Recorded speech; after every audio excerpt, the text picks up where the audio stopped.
bem que nós fazemos aqui não é quitação da nossa dívida diante de Deus, é simplesmente atitudes necessárias que vão construir um ambiente de bem-estar melhor para nós mesmos. Então nossas obras não nos justificarão diante de Deus. Nossas obras não quitarão nossa dívida em relação a Deus. A nossa dívida foi paga. Por quem? Por Cristo Jesus. Como nós temos acesso a isso? Através da fé. É exatamente isso que Paulo estava expressando aqui. Somos salvos por meio da fé em Cristo. Então a nossa única ligação de salvação, a nossa única conexão com o plano de salvação de Deus, através de Cristo, é a fé. Manifestamos uma atitude de fé. Essa atitude de fé é uma postura de aceitação e de submissão.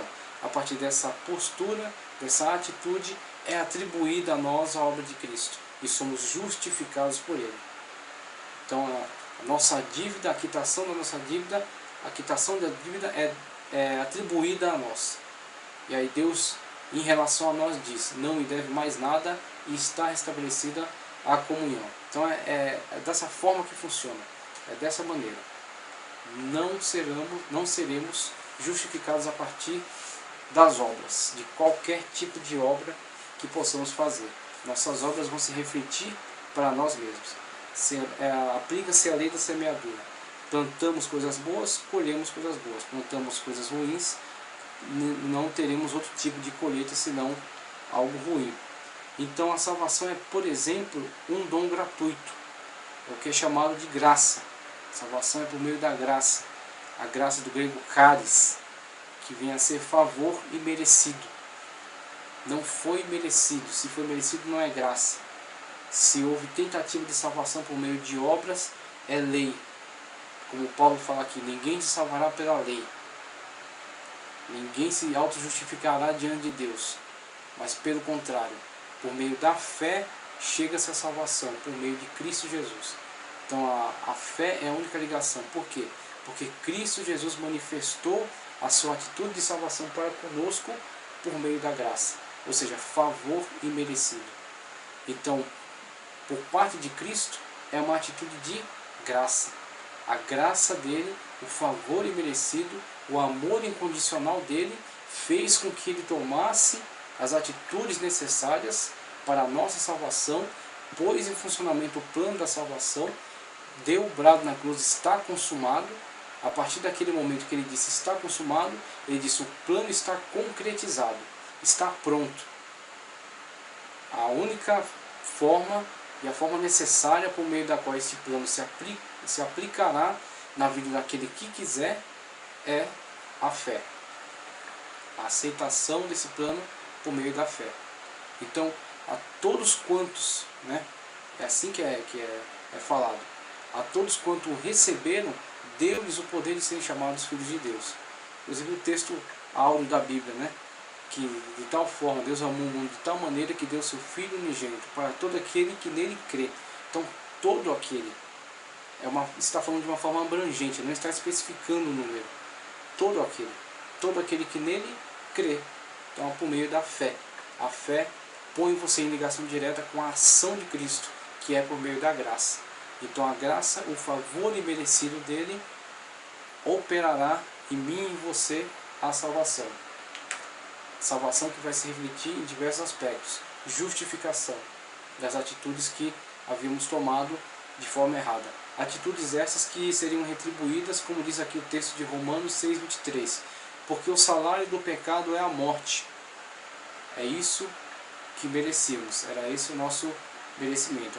Estávamos trabalhando por isso, por essa retribuição. O salário do pecado é a morte. Mas o dom gratuito de Deus é a vida eterna por Cristo Jesus, nosso Senhor. Dom, do grego doma, presente. É um presente. É algo que Deus, por iniciativa própria, concede ao homem, dá ao homem. Entregou o seu filho na cruz do Calvário. E o seu filho cumpriu com todo o plano, pagou a dívida. Então é um dom por meio de graça. Então é um dom gratuito de Deus. Em relação a esse dom, cabe aceitação ou não. Uma vez que não houve aceitação, todo esse plano não se realizará na vida deste ou dessa que não aceitar. Então, inclusive, acho interessante, reproduzo aqui uma palestra em que eu vi um grande ensinador da palavra de Deus fazendo uma pergunta. Ele perguntou qual é o maior pecado que uma pessoa pode cometer. E dentre diversas atitudes que foram manifestadas, né, diversas opiniões foram dadas sobre atitudes terríveis, né, atitudes bastante prejudiciais, ele disse nenhuma delas que haviam sido manifestadas ali, que haviam sido comentadas, nenhuma delas. O maior pecado que uma pessoa pode cometer é não aceitar Cristo como Salvador. E diante da perplexidade, né, ele explicou por quê. Porque a palavra de Deus diz que aonde abundou o pecado, então preste atenção, aonde abundou, houve abundância. Então, por mais que esse pecado tenha tamanho imensurável, onde ele abundou, onde abundou o pecado, superabundou a graça. Então, por mais que o pecado seja abundante, seja volumoso, seja horrível, não há graça, não há pecado que possa superar a graça. Então a graça superabundou sobre o pecado, ou seja, ela cobre, ela paga a dívida, ela ultrapassa, né? Ela vence qualquer tipo de situação, por mais terrivelmente afundado que o homem esteja numa situação de pecado. A graça superabundou sobre o pecado. Então é exatamente isso que é manifestado aqui, por exemplo, Romanos 6, 23, que a salvação é o dom gratuito de Deus, a vida eterna em Cristo Jesus. Então é esse o aspecto. Ela é um dom, ela é um presente e ela é gratuito. Ela é por meio da graça. Cabe em relação a ela a aceitação. Então, por mais que uma pessoa possa viver uma vida tranquila e regrada, ela não está excluída dessa condição de pecado. É aquilo que nós falamos. Ela simplesmente está convivendo num ambiente mais controlado em que o pecado se manifesta de forma mais limitada. Mas ela manifesta essa atitude de pecado. Porque, como a palavra de Deus assim afirma, que todos pecaram e destituídos estão da glória de Deus. Então, não há pessoa, por melhor que esteja fora dessa realidade. Então, em relação a essa situação, a única salvação possível, a única forma de pagar pela sua dívida, seus erros, seu pecado, é a aceitação por meio da fé do plano de salvação em Cristo Jesus. A partir da aceitação, por meio da fé, a partir da manifestação da graça de Deus, o homem inserido no plano da salvação, tendo a regeneração, a justificação e a regeneração da sua comunhão, passa a atuar nele algo que em João 5,24 é chamado de vida eterna. Na verdade vos digo que quem ouve a minha palavra e crê, manifesta uma atitude positiva em relação àquilo que a minha palavra diz, aquilo que a minha palavra afirma, naquele que me enviou, tem a vida eterna e não entrará em condenação, mas passou da morte para a vida. Passou da morte para a vida. Então, essa atitude de aceitação, de submissão por meio da fé, que nos faz participantes da graça, do favor imerecido de Deus e do dom da salvação, do presente, né, do dom da salvação, faz com que nós passamos a interagir com a vida de Deus, faz com que nós estejamos vivendo, participando das coisas de Deus, participando da natureza de Deus. Então essa participação dentro da natureza de Deus chama-se vida eterna. Muitas pessoas pensam que vida eterna é algo que está distante, está longe, está somente num futuro inalcançável, inatingível. Pelo contrário, Cristo falou que aqueles que estão participando já manifestaram uma atitude de aceitação, uma atitude positiva, já estão inseridos dentro da vida eterna e já passam a participar da vida de Deus. Então eles passam a ter a alegria da salvação, eles passam a ter a esperança da vida eterna, a esperança da eternidade. Por isso que eles manifestam uma atitude diferente em relação à vida. Por que toda essa mudança? Quando uma pessoa não participava do plano de salvação, uma pessoa não tinha esperança de vida eterna, uma pessoa tinha sempre a sensação de condenação por parte de Deus, não tinha comunhão com Deus, estava vivendo dentro dos seus pecados, estava afastado de Deus. Ela manifesta às vezes até uma certa religiosidade, e essa religiosidade às vezes faz com que ela se afaste. Ela não quer nem dialogar às vezes sobre Deus, porque ela simplesmente diz que é pecadora e não tem qualquer coisa que ela possa falar acerca de Deus. Esse afastamento, que muitas vezes pode parecer um certo temor, um certo respeito, na verdade ele manifesta somente esse estado de separação, de degradação, de queda. Então, é exatamente esse distanciamento que é completamente desfeito. Esse distanciamento, essa desligação que é completamente eliminada. O homem passa a estar ligado a Deus. E uma vez está ligado a Deus, as coisas de Deus passam a fazer parte da vida dele. Então a alegria em que ele vive não vem das coisas que estão à sua volta. Não vem dos elementos que estão à sua volta. Não é que ele se torna uma pessoa alienada. Ele não pode entrar por esse caminho. Ele não se torna uma pessoa alienada. Ele interage com o mundo. Ele interage com as pessoas. Ele interage com as coisas que são boas e agradáveis do mundo. E onde Paulo fala, tudo me é lícito. Tudo me é lícito. Posso fazer qualquer coisa que eu quiser. Tudo me é lícito. Mas nem tudo me convém.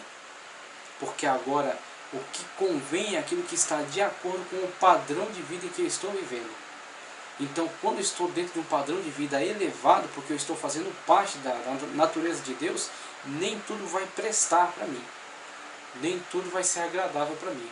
Então, aquilo que é agradável para o pecado, para a degradação, para o lixo, para aquilo que desagrada a Deus, isso não presta para mim. Então, tudo me é lícito.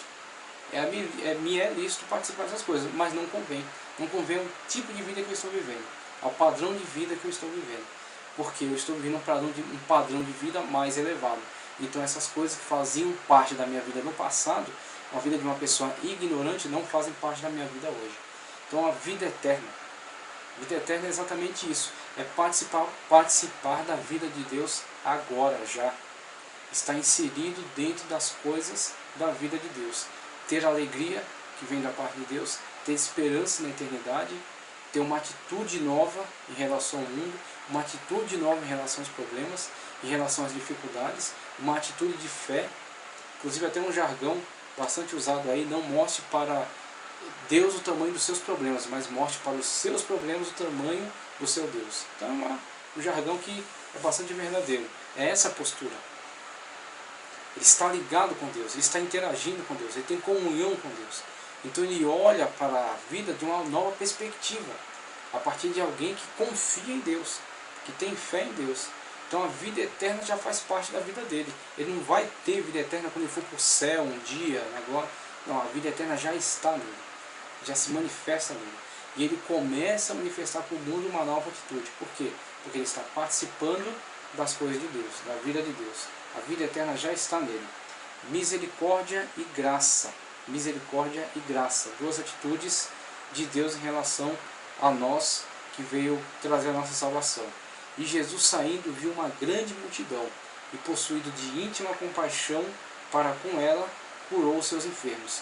Então esse texto do Evangelho de Mateus mostra, por exemplo, essa atitude de Deus em relação à humanidade. Por que o homem foi salvo? Por que Cristo se entregou na cruz do Calvário? Por que Deus resolveu oferecer anistia em relação aos nossos pecados, né? Porque Deus ofereceu justificação para nós, regeneração da nossa natureza caída. Primeiramente por misericórdia. Então a misericórdia de Deus em relação à sua criação, o desejo de Deus pela salvação da humanidade. Por isso que nós professamos o ponto de vista de que Deus de fato ama a toda a humanidade e oferece um plano de salvação a toda ela, não a um grupo específico. Nós entendemos que a misericórdia de Deus é abrangente e é universal. Então a primeira atitude é a misericórdia de Deus em relação ao homem. A partir da misericórdia de Deus, o plano da salvação que é desenvolvido por meio da graça. Favor não merecido. Então, em relação à misericórdia e ao favor não merecido, a graça de Deus, que oferece o dom da salvação, a única forma de participar dele é a aceitação por meio da fé. sem fé é impossível agradar a Deus, porque é preciso que aqueles que se aproximam de Deus tenham fé, creiam, acreditem, manifestem uma atitude, uma posição de aceitação e de submissão, de aceitação a Cristo como um único e suficiente Salvador. Então, aspectos como dom gratuito, vida eterna, misericórdia, né, e a graça, que é o dom gratuito, são aspectos que envolvem a questão da salvação para o tempo do passado. Outra abordagem interessante, que nós vamos ver no próximo slide, vai estar sendo apresentada no próximo slide, você vai dar uma olhada nela, é acerca do contraste, que a gente até já falou no vídeo anterior, o contraste entre os dois Adões, vamos dizer assim, o antigo Adão e o novo Adão. O primeiro Adão, o Adão criado, perfeito por Deus, mas que caiu, que a partir do seu livre-arbítrio tomou uma decisão de desobediência, e a partir dessa desobediência as consequências, e as consequências que permanecem aí sendo vividas por nós, né? Que são interrompidas quando participamos do plano da salvação. Mas existe um paralelo aí entre um Adão, o primeiro Adão e o segundo Adão, e principalmente um paralelo de uma situação de antagonismo. Então, o primeiro Adão, por exemplo, era um Adão terrestre, Adão criado dentro desse plano terrestre. O segundo Adão, que é Cristo, é um Adão celestial. O que vem a ser, o que significa falar acerca de Cristo como segundo Adão? Significa que Cristo veio restaurar a natureza caída. Isso, quando a gente entrar na matéria, por exemplo, de heresiologia, é uma refutação muito importante, por exemplo, desenvolvida por João, na sua carta, que fala que aquele que não confessa que Cristo veio em carne seja considerado anticristo. Por que essa preocupação? Por causa dos gnósticos, que diziam que Cristo era um anjo, era uma emanação de Deus, ele não era carne de verdade. Então, com isso, qual é a consequência? Afastamento. Cristo não era um homem de carne, não era um homem de carne e osso, não viveu de verdade as dores e os sofrimentos, então Cristo logo está num patamar diferenciado. Nós nunca vamos conseguir tomar Cristo como um padrão real para a nossa vida, porque ele nunca foi um homem de verdade, ele sempre foi um ser elevado. Então é exatamente isso que a palavra de Deus contraria. Primeiro em João, na refutação dele na sua carta. Depois Paulo que usa esse exemplo aqui, esse antagonismo entre o primeiro Adão e o segundo. O primeiro Adão terreno, o segundo Adão celeste. Por quê? O primeiro Adão criado para esse plano terreno. O segundo Adão foi o Filho de Deus, o Verbo, que se encarnou, nasceu de uma virgem, nasceu em carne, veio em carne e viveu. E o que ele fez? Ele não nasceu como a Escritura diz da vontade do varão, mas pelo Espírito Santo foi gerado do ventre de Maria. Nasceu em carne. Então ele não foi gerado em pecado, mas ele foi gerado. Ele foi concebido como um ser humano. Então ele viveu como ser humano. Só que tipo de ser humano? Fazendo referência ao primeiro Adão. O primeiro Adão criado lá no Jardim do Éden em perfeição. Então Cristo veio restaurar essa natureza. Veio trazer aquele Adão que caiu, veio trazer o novo Adão. O Adão referencial para nós. Nós caímos naquele Adão terreno, que fez a opção pela desobediência, e nós somos descendência dele. Então herdamos dele essa natureza caída. Tomamos também, a partir da nossa fase de racionalidade, uma decisão de desobediência, da mesma forma como ele. Tomamos a mesma atitude. Agora, no novo Adão temos o que? A restauração daquela natureza.